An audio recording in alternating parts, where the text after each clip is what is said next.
Good morning students, welcome to physics class. जैसा कि आपको पता है कि आपकी वापस से ऑनलाइन क्लास चालू हो गई है और ये लेक्चर 12th वालों के लिए है।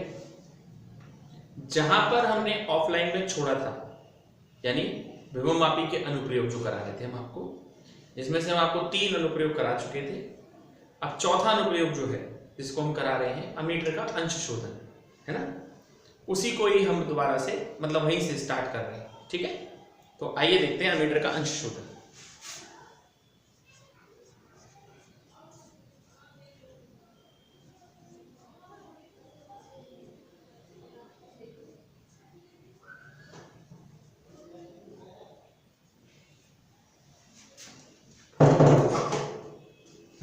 देखो,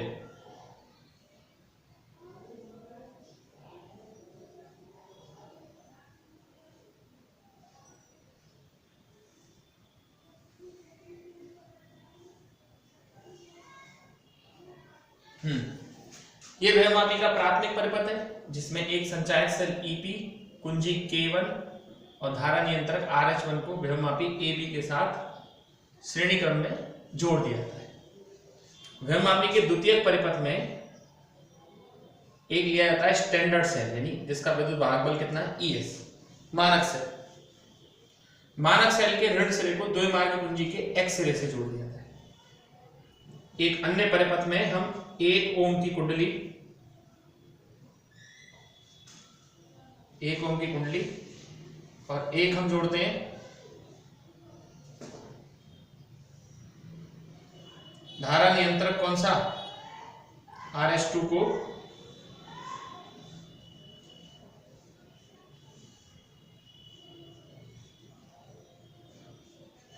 धारा नियंत्रक RH2 और कुंजी K के साथ जोड़ दिया जाता है। 1 ओम के उच्च प्रतिरोध सिरे को विभव मापी के उच्च विभव वाले सिरे को विभव मापी के A सिरे से, निम्न विभव वाले सिरे को द्विमार्गी कुंजी के Z सिरे से जोड़ दिया था। और जिस अमीटर का तुम्हें अंश शोधन करना है उसे तुम यहां पर यानी कि इसके साथ श्रेणी क्रम में जोड़ोगे। अमीटर जो होता है ना, इसका प्रतिरोध बहुत कम होता है, तो अमीटर का जब प्रतिरोध कम होता है तो इसे समांतर क्रम में नहीं जोड़ा जा सकता, इसे श्रेणी क्रम में जोड़ा जाता है, क्योंकि इसका प्रतिरोध कम होता है और कम प्रतिरोध होने के कारण इसे श्रेणी क्रम में जोड़ा जाता है। वैसे भी धारा जो होती है वो श्रेणी क्रम में समान रहती है, जबकि विभवांतर जो होता है वो समांतर क्रम में समान रहता है। ठीक है, अब क्या करना है, सबसे पहले आपको ये द्विमार्गी कुंजी का Y सिरा है जिससे हम धारामापी G को जोड़ेंगे। धारामापी G का अन्य सिरा चलायमान कुंजी जो कि J से जोड़ दिया जाता है। सबसे पहले परिपथ की कुंजी K1 लगानी है, उसके बाद द्विमार्गी कुंजी की X और Y को लगा देना है और जो कि J को विभवमापी के A सिरे पर टच कराना है, तो धारामापी में एक दिशा में विक्षेप आएगा। उसके बाद जो कि J को विभवमापी के B सिरे पर संपर्क कराना है, तो धारामापी में दूसरी दिशा में विक्षेप आएगा। कुल मिला के बात यह है कि आपको विभवमापी की सहायता से परिपथ की सत्यता की जांच करनी है और स्टैंडर्ड सेल यानी कि मानक सेल के लिए संतुलित लंबाई L1 ज्ञात कर लेनी है। ES बराबर कितना, XL1 और X बराबर ES अपॉन L1। ये तुम्हारा समीकरण नंबर 1 हो गया। फिर आपको X और Y के बीच में से डॉट हटा देनी है, Y और Z के बीच में लगा देनी है। ठीक है, और परिपथ की कुंजी K2 को लगा देना है। और अब आप 1 ओम के सिरों के मध्य विभवांतर V के लिए संतुलित लंबाई L2 ज्ञात करेंगे, जो आएगी V बराबर कितनी, XL। ठीक है, दोबारा सुनिए, X और Y के बीच में से डॉट हटा देना और Y और Z के लिए लगा देना। तो आप 1 ओम के लिए विभवांतर V डैश लिख देना। विभवांतर V डैश के लिए संतुलित लंबाई, विभवांतर V डैश के लिए संतुलित लंबाई L2 ज्ञात कर ली जाती है। ठीक है, और समीकरण 1 से 2 में मान रख दीजिए। पर एक मिनट मेरी बात सुनिए, ये आ गया आपका V डैश। ये बिल्कुल वैसा ही हुआ जैसा अब तक अपन ने वोल्टमीटर का अंश शोधन पढ़ा था। अब B बराबर क्या होता है, ओम के नियम से, ओम के नियम से, ओम के नियम से B डैश बराबर होगा आई डैश आर, आर बराबर आपका 1 ओम है तो वी डैश बराबर क्या आएगा आई डैश, आर बराबर 1 ओम है, वी डैश बराबर क्या है आई डैश। तो इसीलिए तो 1 ओम की कुंडली ली जाती है कि 1 ओम के सिरों के मध्य जो विभवांतर होगा वही उसकी धारा होगी। नहीं तो विभव मापी के बारे में तो यही बताया गया था कि ये तो विभवांतर या विद्युत वाहक बल नापने का उपकरण है। पर अगर 1 ओम का प्रतिरोध लेंगे तो वी डैश और आई डैश दोनों बराबर हो जाएंगे, तो रख देंगे यहां आई डैश बराबर कितना XL2, ये समीकरण नंबर 3 और मान रख दो 1 से 3 में। समीकरण 1 से समीकरण 3 में मान रखने पर रखो मान, आई डैश बराबर क्या आएगा ES L2 अपॉन L1, इससे आप सॉल्व कर लेना, ये आई डैश हो गया। और चूंकि अमीटर श्रेणी क्रम में जुड़ रहा है तो ये भी तो अपनी रीडिंग देगा, कोई ना कोई पाठ्यांक देगा, तो अमीटर में त्रुटि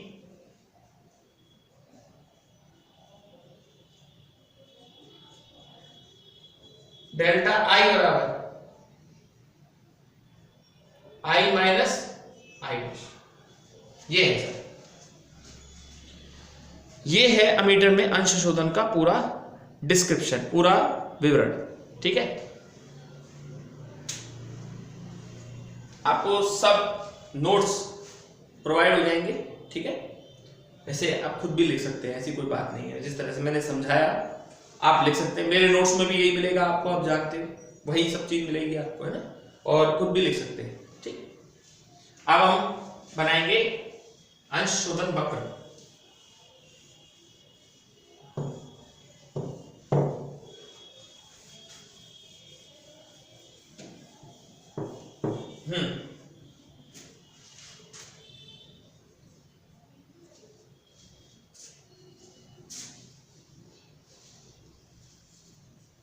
अंश शोधन वक्र क्या होता है? अंश शोधन वक्र अमीटर के पाठ्यांक में त्रुटि तथा अमीटर के पाठ्यांक के मध्य खींचा गया वक्र आपका कहलाएगा अंश शोधन वक्र। ऐसा जैसा भी बन रहा हो किताब में,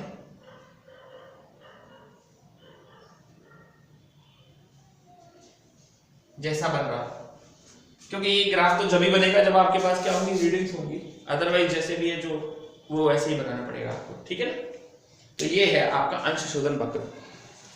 ठीक, चलिए फिर इसमें आगे देखते हैं। आइए,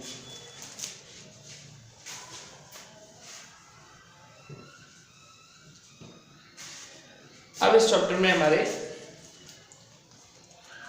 3 छोटे छोटे टॉपिक रह गए, जिसमें सबसे पहला है विभव मापी के साथ सावधानियां। सावधानियां क्या होंगी विभव मापी, जब हम उसको उपयोग में लाएंगे, सावधानियां क्या होंगी? देखिए, ये पेज नंबर 125 पर है, विभव मापी के साथ सावधानियां। ठीक है, हाँ जी, ठीक है, कुछ सावधानी। सबसे पहली दो सावधानियां तो आप वैसे ही लिख दो। पहला, जॉकी जे को विभवमापी के तार पर रगड़ना नहीं चाहिए। अगर जॉकी जे को विभवमापी के तार पर अगर आप रगड़ोगे तो रगड़ने से तार का प्रतिरोध बदल जाएगा, अनुप्रस्थ काट का क्षेत्रफल बदल जाएगा, जिससे उसका प्रतिरोध परिवर्तित हो जाएगा। ठीक है, दूसरी सावधानी ये है कि आप बहुत देर तक परिपथ में धारा प्रवाहित नहीं करेंगे। अगर बहुत देर तक परिपथ में धारा प्रवाहित करेंगे तो तार गर्म हो जाएगा, गर्म होने से उसका प्रतिरोध बदल जाएगा। तीसरी सावधानी बड़ी अच्छी है, ये समझें। हम यहाँ 2 सेल उपयोग में लाते हैं, एक प्राथमिक परिपथ में सेल लाते हैं, एक द्वितीयक परिपथ में लाते हैं। तो देखिएगा, प्राथमिक परिपथ में जो सेल होता है उसका विद्युत वाहक बल द्वितीयक परिपथ में प्रयुक्त सेल के विद्युत वाहक बल से अधिक ही होना चाहिए। ठीक है, और जितने भी सेल द्वितीयक परिपथ में आप उपयोग में लाए, सबके धन सिरे विभवमापी के ए सिरे से जुड़े होने चाहिए और संतुलित लंबाई को ए सिरे से नापना है। 5 सावधानी है ना, एज इट इज बुक में लिखी हुई है, 125 पेज नंबर पर आप देख सकते हैं, है ना। मैं भी इनको एज इट इज ही लिखाऊंगा, कोई इसमें मेरी तरफ से कोई चेंज नहीं किया जाएगा। इसके बाद है विभवमापी की सुग्राह्यता। ठीक है, तो आइए आगे देखते हैं इसको और समझिए। विभव मापी की सुग्राह्यता ये क्या चीज है?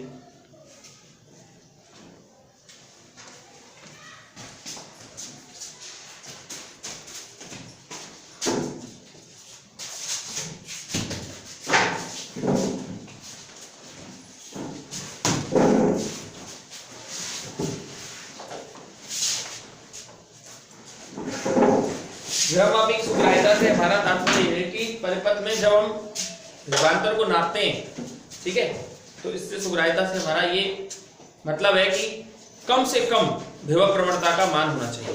कम से कम विभव प्रवणता का क्या होना चाहिए? मान होना चाहिए। और कम से कम विभव प्रवणता के लिए हम लोग क्या करते हैं, मतलब जितना विभव प्रवणता का मान कम होगा उतनी ज्यादा विभव मापी सुग्राह्य होगी। और x बराबर क्या होता है? v/n। दो तरीके से कम हो सकता है। पहला, L बढ़ा दो। अगर आप लंबाई बढ़ा देंगे तो x की वैल्यू कम हो जाएगी, और x की वैल्यू जितनी कम होगी वो उतना ही ज्यादा क्या होगा? आपका सुग्राह्य होगा, ठीक है। दूसरा काम यह है कि v का मान कम कर दो। v का मान कैसे कम होगा? प्राथमिक परिपथ में v = IR होता है। अगर आप i की वैल्यू को क्या कर दें?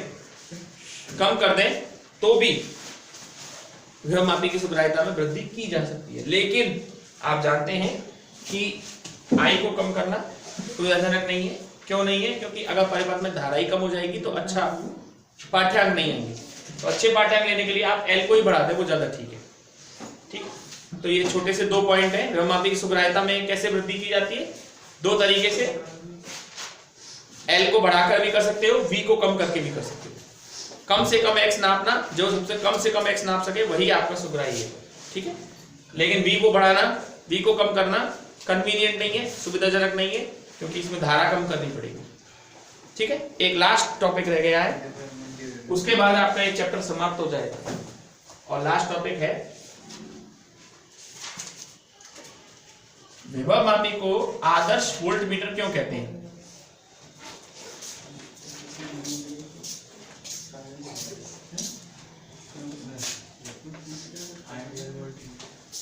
हाँ, आदर्श वोल्टमीटर्स को इसलिए कहते हैं कि जैसे गैल्वेनोमीटर है, देखिए, या वोल्टमीटर है, जैसे प्रतिरोध है। आप वोल्टमीटर से रीडिंग निकालने के लिए वोल्टमीटर को प्रतिरोध के साथ कैसे जोड़ेंगे? समांतर क्रम में जोड़ेंगे। तो वोल्टमीटर से जब पाठ्यांक आएंगे तो वोल्टमीटर का एक पॉइंटर होता है, संकेतक होता है, जो परिपथ में पाठ्यांक दिखाने के समय कुछ ना कुछ धारा को व्यर्थ करेगा, वेस्ट करेगा। लेकिन विभव मापी से पाठ्यांक जब लिया जाता है, विभव मापी से पाठ्यांक जब लिया जाता है जब परिपथ में कोई धारा प्रवाहित नहीं हुई, यानी शून्य विक्षेप की स्थिति में विभव मापी से पाठ्यांक को लिया जाता है। ये वैसे मैंने क्लास में भी डिस्कस किया था आपसे, इसलिए इसको आइडियल वोल्टमीटर कहते हैं। मतलब वोल्टमीटर में पॉइंटर होता है, पॉइंटर यानी संकेतक होता है, वो कुछ ना कुछ विक्षेप दिखाने के लिए कुछ ना कुछ धारा को व्यर्थ करता है। और विभव मापी से तो पाठ्यांक जब लिए जाते हैं जब धारा मापी में विक्षेप शून्य हो। तो ये इसकी स्थिति है, ठीक है। तो ये आइडियल वोल्टमीटर है। तो 4 टॉपिक पढ़े: अमीटर का अंश शोधन, विभव मापी के साथ सावधानियां, विभव मापी की सुग्राह्यता, और विभव मापी एक आदर्श वोल्टमीटर। छोटे छोटे टॉपिक हैं ये, आपको सारे नोट्स है ना सेंड कर दिए जाएंगे। ओके, तो ये वीडियो लेक्चर था और इसमें ये कंप्लीट हो चुका है आपका ये चैप्टर। नेक्स्ट लेक्चर से नया चैप्टर स्टार्ट होगा। सॉरी, इसके भी पहले न्यूमेरिकल कराएंगे जो रह गए, फिर नया चैप्टर स्टार्ट होगा। Okay, that's all.